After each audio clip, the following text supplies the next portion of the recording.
안녕하세요. 상큼한 시사방송 시사플러스 시플입니다. 네, 저희는 진행을 맡은 구한이, 서승현입니다. 네, 요즘 제 최고의 관심사 뭔지 아시나요? 어렵네요. 콧물? 거짓말.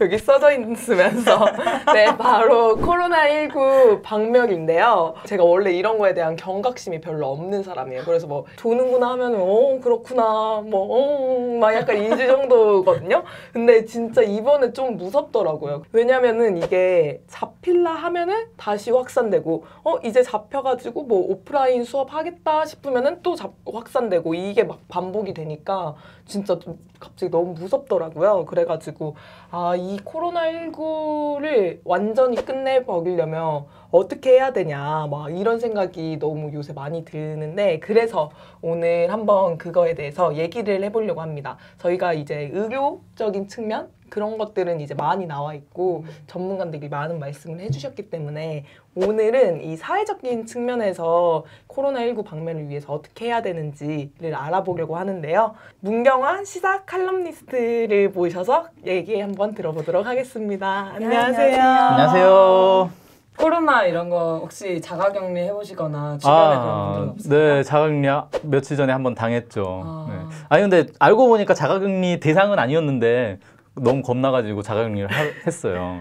3차 접촉자였거든요. 근데 진짜 너무 무서워요. 나만 걸리는 게 또 문제가 아니라 내 주변에 이렇게 또 피해가 될 수 있잖아요. 맞아요. 그래서 이게 진짜 잡히려고 했는데 또다시 이렇게 된 거의 가장 핵심은 8월 15일 날 전광훈 교회발 코로나19 확산이잖아요. 그래서 이 사람들이 이 방역 수칙을 무시하면서 집회를 강행한 것도 문제인데 그 이후의 모습도 진짜 가관이다? 이런 생각이 너무 많이 들었던 것 같아요. 전광훈 같은 경우에는 정부에서 뭐 확진자를 매번 발표해 주잖아요. 근데 거기에 허점이 있고 이거 다 허구다, 부풀렸다 뭐 이런 식으로 주장을 하기도 하고, 또 전광훈 교회에 다니는 교인들은 확진 이후에 막 병원에서 탈출을 하기도 하고 방역하시는 분들이 멱살을 잡고 막 이러더라고요. 보면서 정말 너네도 걸려봐라? 막 이런 식이던데 정말 많은 국민들의 분노가 있었죠. 또 그걸 보고. 그래서 이런 것들을 보면서 진짜 이거는 고의적인 거 아닌가? 정말 코로나19 확산을 작정하고 코로나19 이 바이러스를 퍼뜨리는 게 아닌가? 이런 생각이 정말 많이 들었는데 이런 거에 대해서 좀 어떻게 생각하시나요? 일단 딱 보면 제정신이 아닌 것 같잖아요. 네, 그 사람들의 하는 행동을 보면은 이게 과연 정상적인 사고방식을 가진 사람들이 할 수 있는 행동인가? 그러면 이제 답은 정상이 아니구나 라고 내리면 되는 거죠. 네. 저는 약간 음모론에 빠져 있다 이렇게 생각이 돼요. 그러니까 음모론인데 이게 일관성이 없어요. 코로나가 가짜다라는 생각을 하고 있는 것 같아요. 그러니까 자꾸 뭐 이렇게 문재인 정부의 음모다 뭐 이런 식으로 하는데, 그러면서 또 한쪽으로는 광화문에 코로나를 뭐 퍼뜨렸다, 일부러 정부가 자기를 죽이려고 뭐 이런 식으로 또 얘기를 하는 사람들도 있고, 약간 그 현실 인식을 정확하게 못하는 것 같아요. 이성적인 판단을 못하고 뭐 음모론에 빠져 있거나 아니면 뭐 현실 도피를 하는 그런 모습들을 좀 보고 있는데, 이런 모습이 왜 나타날까? 보통 이제 음모론에 빠지거나 현실 도피하는 사람들을 보면은 그 현실에서의 어떤 무기력감, 패배주의, 허무 이런 데에 빠져 있는 사람들이거든요. 왜 빠졌을까? 이 사람들의 기본적인 성향은 이제 태극기 집회라 보면 되잖아요. 태극기 집회가 기본 뭐 박근혜 대통령을 다시 복권시키려고 하고 있고 뭐 미래통합당 지지하고 있고 이런 사람들이란 말이에요. 근데 이 사람들이 보니까 문재인 정부 아래에서 몇 년 지내보니까 자기들은 이제 부활이 불가능하구나라는 걸 깨달은 것 같아요. 왜 그런 거 있잖아요. 사람이 이제 이 인생의 끝에 몰리면 아무거나 막 마구잡이로 하는 거잖아요. 야, 이거 우리 세상은 이제 완전히 끝난 거 아니냐 이거? 이런 불안감에 완전히 젖어 있는 것 같아요. 그러다 보니까 좀 너무 이런 현실 인식도 제대로 못하고 좀 비정상적인 이런 행동들을 하는 것 아닌가? 뭐 이렇게 생각이 됩니다. 네, 그래서 이런 사실 사람들도 문제지만 또 다른 문제가 하나 더 있다고 생각을 하는데, 국민의 의견을 대변하는 사람 누구죠? 국회의원이야. 네. 별로 이렇게 안 와닿는데. 네. 말하고 살짝 고민했어요. 맞나? 그래서 그 국회의원들 중에서 이제 미래통합당 국회의원들이 이 방금 말했던 그 전광훈과 그 교인들과 거의 한 몸처럼 움직이고 있는 게 또 큰 문제 아닌가? 그래서 그러다 보니까 이게 뭐 어떤 집단의 일탈 뭐 이 정도가 아니고 전 국가적인 차원으로 문제가 되고 있잖아요. 그래서 뭐 홍문표 미래통합당 의원 같은 경우에는 그 집회를 참여하는 것도 참 문제인데 마스크를 안 끼고 참여를 하는 사진이 올라온다던가 아니면은 참가자들을 격려하기 위해 뭐 햄버거를 돌렸다 뭐 이런 글들도 올라오기도 하고요.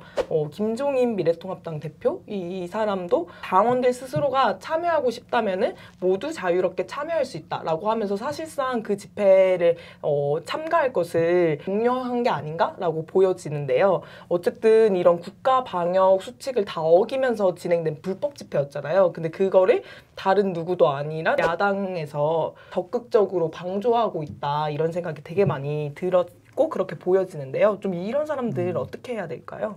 이게 원래 어쨌든 정치를 하는 사람들이잖아요. 네. 정치인이라면 항상 하는 말이 자기들은 다 국민을 위해서 행동을 한다. 자기들의 생각은 다 국민을 위한 것이다. 뭐 이렇게 주장을 한단 말이죠. 그럼 최소한 속으로야 어쨌든 겉으로 보이는 모습은 국민을 위한 행동을 해야 된단 말이죠. 근데 이 사람들은 보면은 작정하고 코로나를 퍼뜨리려고 진짜 막 안달이 난 사람들 같단 말이에요. 이건 뭘까? 국민을 위한 그런 명분 같은 건 이미 이제 져버린 것 같고, 제가 볼 때는 진짜 문재인 정부를 최대한 곤란하게 만들기 위해서라면 뭐든지 하겠다. 거의 영혼을 판 것 같은 그런 느낌이 든단 말이죠. 그러니까 코로나가 널리 퍼지면 정부 방역 실패한 거고 정부가 매우 곤란에 처하게 되고 막 경제 혼란스러워지고 그러면 정부 지지율 떨어지고 그럼 자기들한테 기회가 온다. 이거 외에는 생각하는 게 없는 것 같아요. 그러지 않고선 도저히 이렇게 할 수가 없는 거거든요. 국민을 위한다라고 하면 지금 같은 그 온 국민이 코로나 때문에 걱정을 하고 있는 상황에서 아무리 자기가 이게 코로나가 퍼지면 우리한테 유리하겠는데라는 생각을 하더라도 그러면 안 되는 거잖아요. 맞아요. 그런데도 이렇게 하는 거는 진짜 좀 과도하게 얘기를 하자면 이건 생물학전을 하는 테러 집단이다. 세균전을 하는 거나 다름이 없는 상황이란 말이죠. 그래서 전국에서 버스를 대절해가지고 광화문에 모아놓고 거기서 막 마스크도 안 쓰고 사람들이 막 다 침 뱉고 있고 햄버거 돌리고 있고 이거는 코로나를 열심히 전국에 퍼뜨리려고 열심히 노력한 거밖에 안 되는 거란 말이에요. 그래서 제가 살고 있는 데가 그 도시가 아니라 군이에요. 저 산골에 살고 있거든요. 근데 여기에 원래 코로나 환자가 없었단 말이에요. 확진자가 없었어요. 근데 이번에 그 태극기 집회 다녀온 교회 사람들을 시작으로 해가지고 갑자기 퍼지기 시작을 했어요.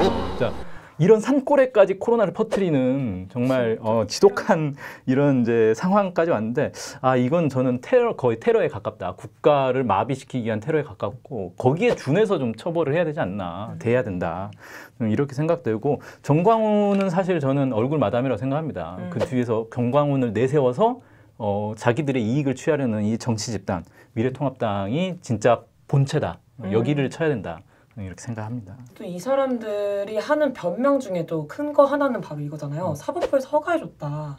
이거잖아요. 그래서 사실 이 사태가 이렇게 커진 데에는 또 사법적폐 책임도 묻지 않을 수 없다. 이렇게 생각하는데 애초에 이 서울시 집회 금지 조치에 그 효력을 정지해달라는 신청이 10건이 있었는데 그중에 2건만 허락이 됐는데 이거는 또 하면서 노동자들의 집회, 대학생들의 집회 이런 거 다 허가를 또 안 해줬잖아요. 이것도 한편에 있을 것 같고 또 한편으론 정광훈 목사의 보석 신청을 허가해준 문제도 좀 있을 것 같아요. 그래서 유사 범행이 재발할 공산이 크다라는 우려가 있었음에도 불구하고 이 보석을 허가해줬고 정광훈 이 사람이 광화문 집회에 참가했고 이 코로나19도 확산시켰잖아요. 이런 사법적폐들이 보석을 허가해주고 그리고 이런 집회를 또 허가해줌으로써 이런 정광훈과 미래통합당 이런 세력들의 날개를 달아준 게 아닌가 이거를 의심하지 않을 수가 없을 것 같아요. 원래 우리나라 헌법에는 판사들은 법과 양심에 따라 재판을 한다라고 돼 있거든요. 근데 아무도 그렇게 안 믿어요. 법과 양심에 따라 판결하는 과연 판사가 있을까? 판사들도 어차피 다 공무원들이고 출세를 생각하고 있고 되게 정치적이란 말이에요. 그러니까 판결을 보면은 되게 정치적인 판단들을 많이 한다는 거죠. 어떻게 생각하면 10개 중에 그래도 8개는 불허를 했으니까 나름 열심히 막은 것 아닌가라고 생각할 수 있는데 그 아무 의미가 없단 말이에요. 왜냐하면 그 10개 집회가 구분이 되는 집회가 아니에요. 실제 광화문 가보시면 아시겠지만 그냥 광화문 곳곳에 집회라고 해가지고 하는데 거기에 온 사람들은 자기가 어느 집회를 가겠다라고 선택해서 가는 게 아니고 일단 광화문 가는 거예요. 그럼 거기 다 문재인 욕하고 있으니까 어느 집회를 참석해도 상관이 없는 사람들이란 말이에요. 그러니까 이거는 10개 중에 몇 개를 막느냐의 문제가 아니라 10개를 다 막아야 되는 거죠. 다 막지 않으면 사실 의미가 없어요. 그러니까 뭐 판사 입장에서는 소규모 집회니까 허락해줬다라고 생각할 수 있는데 100명 참석한다고 해놓고 10만 명 참석해버리는 거잖아요, 이게.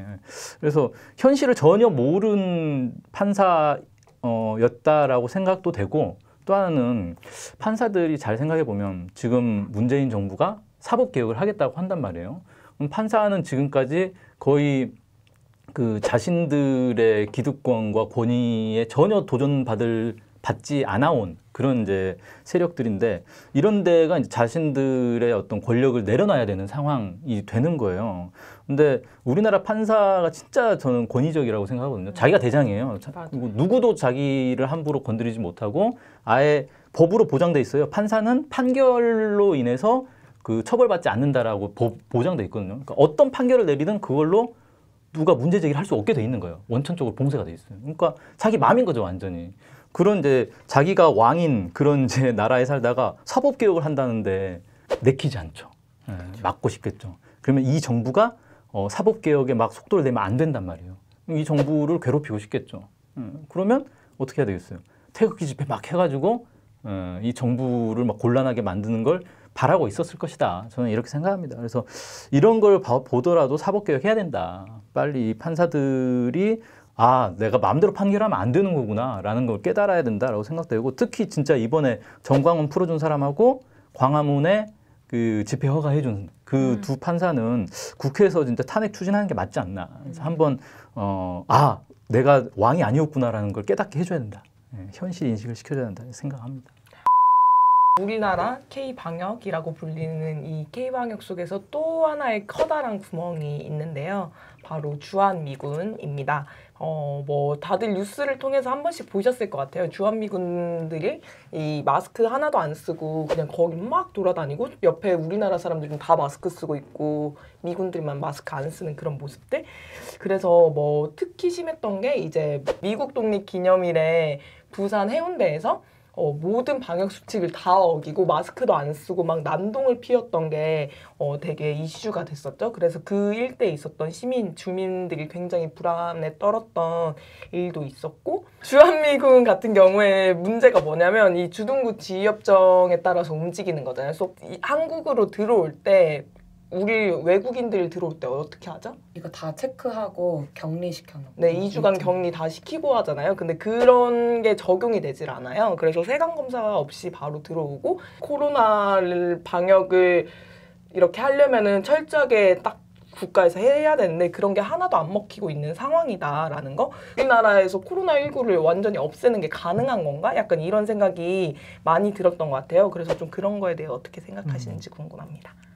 제가 한 10년 좀 더 됐는데 옛날에 그 이명박 정부 시절에 광우병 소고기 사태 혹시 아시죠? 네, 초등학교 때. 그렇군요. 그때 제일 논란이 됐던 게 뭐냐면은 미국산 쇠고기에 이제 광우병 위험이 있다. 근데 이걸 이제 수입을 하려고 하는데 이거 믿을 수 없다라고 하는데 결국 어떻게 됐냐면은 미국에 수출을 하기 전에 자기들이 검사를 해가지고 오케이 라고 하면 우리한테 보내주면 우리가 미국에서 오케이라는 데요 라고 하고 그냥 끝나는 거예요. 그러니까 이게 우리가 직접 검사를 하는 게 아니고 미국이 검사한 걸 우리는 그냥 믿는 거거든요. 근데 지금 주한미군도 전 똑같은 상황이다. 그러니까 이게 우리한테 이 검역 주권이 없는 거예요. 그러니까 우리는 주한미군이 저거 진짜 코로나 걸렸을까 안 걸렸을까 알고 싶은데 미국에서 우리가 검사했는데 멀쩡해 괜찮아 우리가 알아서 2주간 격리하고 있어 라고 하면 그걸 믿는 수밖에 없어요. 그 과정에 우리가 전혀 참가할 수가 없는 거거든요. 냉정하게 말해서 한국 정부가 지금 주한미군이 몇 명 있는지 과연 알고 있을까? 주한미군 기지 어디에 몇 명씩 있는지 오늘 몇 명 들어왔고 몇 명 나가는지 과연 파악하고 있을까? 전혀 파악 못한다는 거예요. 미국에서 통보해주면 그제서야 아는 거예요. 왔구나 나갔구나.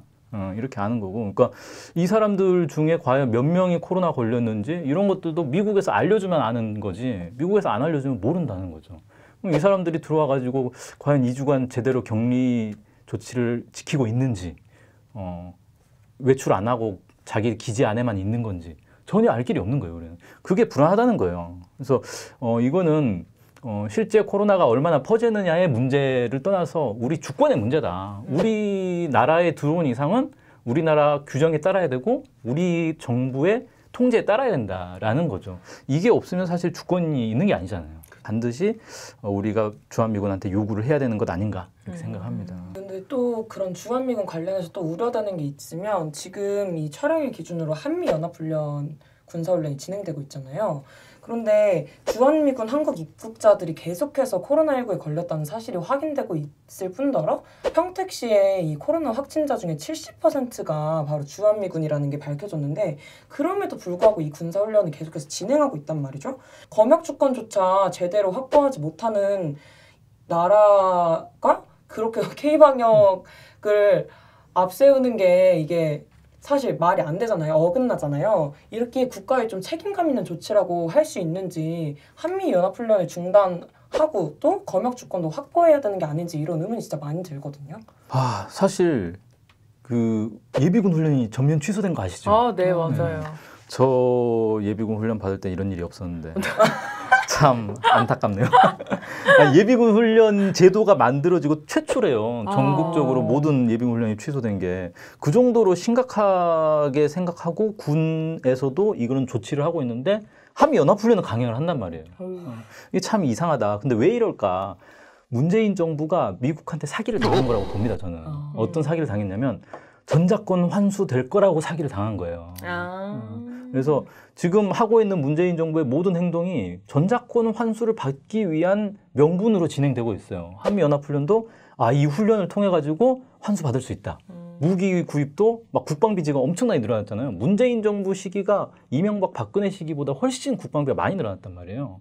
이게 다 이 무기를 충분히 갖춰놔야 전작권을 돌려받을 수 있기 때문에 이렇게 생각하고 있단 말이죠. 근데 이게 사실 저는 미국한테 완전히 속고 있다라고 생각하는 게 미국은 아마 그럴 거예요. 야, 너네 전작권 우리가 돌려줄 수 있을 것 같은데 좀만 기준선 여기 있으니까 이것만 넘어봐. 이것만 넘어봐. 이렇게 하고 있어요. 그러니까 우리가 돌려받을 수 있나? 좀 열심히 해볼까? 그래서 미국이 시키는 걸 다 하고 있는데 미국은 그런 거 하면서 무기 팔아먹을 거 다 팔아먹고 있고 훈련도 자기들 필요한 훈련을 하고 있는 거예요. 지금 이번에도 한미연합훈련 논란이 되게 많았는데 정부에서는 이게 전작권 환수를 위한 어떤 점검 차원에서 반드시 필요한 훈련이다라고 했는데 알고 보니까 미군 측에서 요구한 영역만 하고 있지 전작권 환수와 관련된 영역은 다 취소를 했다는 거예요. 그리고 또 며칠 전에 또 뉴스 나왔는데 그 미국에서 얘기한 전작권 환수의 기준이 있는데 기준을 최근에 또 대폭 올렸대요. 그러니까 기존의 몇 개에서 또 몇 개로 더 늘려가지고 야, 너네 이것만 합격하면 되는 게 아니고 이것도 더 합격해야 돼. 이렇게 한 거예요. 근데 아마 이거 충족할 때쯤 되면 또 더 많은 걸 요구할 거란 말이에요. 그래서 야, 너네 잠수함도 한 대 더 사야겠는데? 너네 비행기도 하나 더 사야 되겠는데? 이런 식으로 자꾸 요구를 할 거라는 거죠. 여기에 정부는 저것만 하면 되나 보다. 저것만 하면 되나 보다. 이게 전형적인 그 사기꾼한테 당하는 거거든요. 그래서 이런 상황이다 지금. 그래서 어떻게 생각해 보면 이런 거예요. 전작권 환수라는 게 우리가 작전 지휘권을 행사하는 거잖아요. 이걸 할 수 있을지 없을지를 왜 미군한테 검사를 받나? 우리가 무슨 그 선생님한테 숙제 검사 받는 것도 아니고. 이건 우리가 판단해서 야, 우리 할 수 있을 것 같으니까 일단 줘. 이렇게 원래 우리 건데 돌려받아야 되는데 그게 아니고 우리가 돌려받아도 되는지 자격 좀 테스트 좀 해주세요라고. 미국한테 그 부탁을 하고 있으니 당연히 될 수가 없는 거다 이건. 돌려받아도 행사 못합니다. 이렇게 돌려받으면. 그래서 저는 진짜 돌려받을 생각이 있으면 우리가 주권 국가로서 군사 주권을 제대로 행사를 하자. 그러면 돌려받을지 말지를 우리가 결정해야지 미국한테 결정해 달라고 요구하면 안 된다. 자세부터 바로 잡아야 된다. 이렇게 생각합니다. 진짜 답답하네요. 참해요. 진짜 우리 국민의 목숨이 달려있는 문제인데 어떻게 보면 코로나19 이런 것 때문에. 근데 그것보다도 뭔가 미국한테 휘둘리는 모습이 참 답답한 것 같아요. 지금 우리 국민들이 완전 없애려고 엄청 노력하고 있잖아요. 방역수칙 진짜 철저하게 지키고. 근데 그것만으로는 안 되겠다? 약간 이런 생각이 되게 많이 드는 것 같아요. 코로나19를 완전히 없애기 위한 근본적인 해결 방법 뭐라고 보시는지. 네. 한국이 사실 K-방역 되게 자랑스럽게 세계에 내놓을 만큼 잘 했는데 이게 뚫린 게 2번 있잖아요, 지금까지. 한 번이 신천지고 한 번이 그 정광훈이란 말이에요. 신기하게도 둘 다 종교예요. 그리고 이 두 종교가 다 미래통합당하고 밀접하게 관계가 있다. 이렇게 놓고 보면 결국 미래통합당이 계속해서 종교를 앞세워서 코로나를 퍼뜨리고 있는 거나 마찬가지 아닌가 싶고, 이게 저는 참 위험하다고 생각하는 게, 종교라는 게 약간 사람의 정신을 이렇게 빼놓는단 말이에요. 이성적인 판단을 하지 못하고, 이번에도 보면은 그 신천지 때도 우리가 되게 좀 황당했잖아요. 이 사람들이 고의로 지금 방역을 허물어뜨리려고 저러나 싶었는데, 이번에는 진짜 대놓고 방역을 허물어뜨리고 있단 말이에요. 맞아.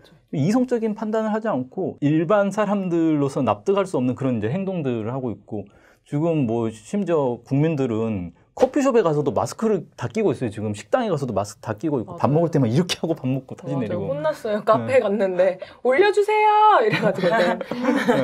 지금 그러고 있는데 자기들은 이거 대면 예배를 무조건 해야겠다는 거예요. 대면 예배 안 하면 뭐 큰일 난대요. 지옥이라도 가나 봐요. 아주 미치겠어요, 아주. 근데 이렇게 하면서 사실 국민들을 약간 우매하게 만드는 것 아닌가, 이 종교들이. 그래서 거의 약간 반 좀비로 만들고 있는 그런 것 아닌가 싶고, 이게 미래통합당 입장에서는 국민들이 이성적 판단 못하고 어리석을수록 정치하기가 편하거든요.